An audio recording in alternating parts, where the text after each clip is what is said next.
I'm Natalie from the DNR Outdoor Adventure Center, joining you today from my backyard. I'd like to share with you some information about something that you can do this summer to attract a very beneficial insect to your yard.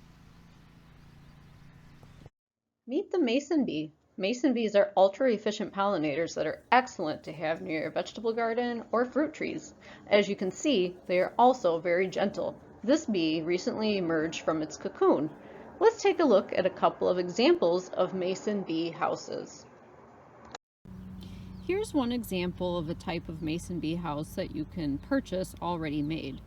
These tubes are cardboard straws, and they get placed right inside the house.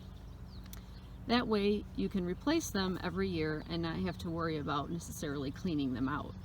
Ideally, you would want to place this house on the east or the south facing side of a structure, such as a shed or a garage or even the side of your house.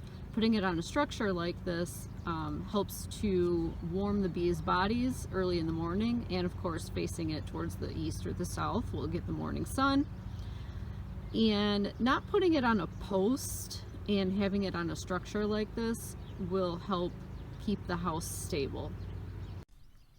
This here is a live mason bee cocoon.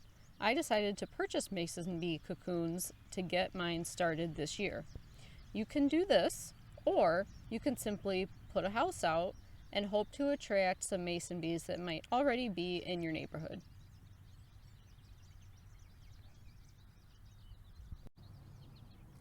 Ordinarily, mason bee cocoons would spend the winter in these tubes protected by mud packing. However, these cocoons will emerge from this tray right here.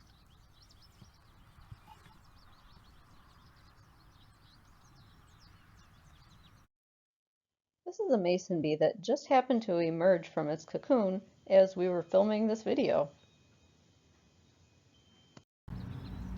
This here is a simpler type of mason bee house that you could easily make at home with a block of wood and a drill.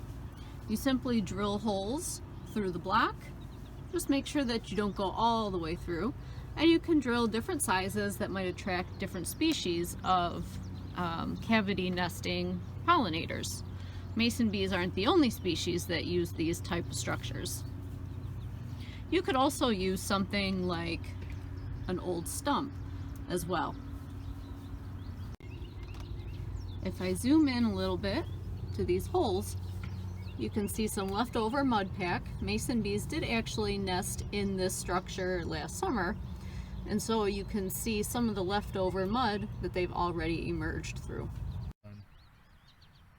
Providing a mason bee house like this is a great thing to do to help local pollinators. However, if you're not able to do that, another thing you can do to help pollinators is plant a nectar source garden for them with Michigan native plants.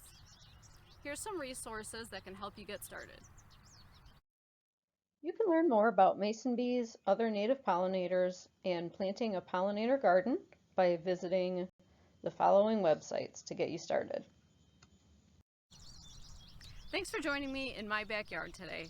Be sure to watch for some emerging pollinators as the days continue to warm and more spring wildflowers continue to bloom.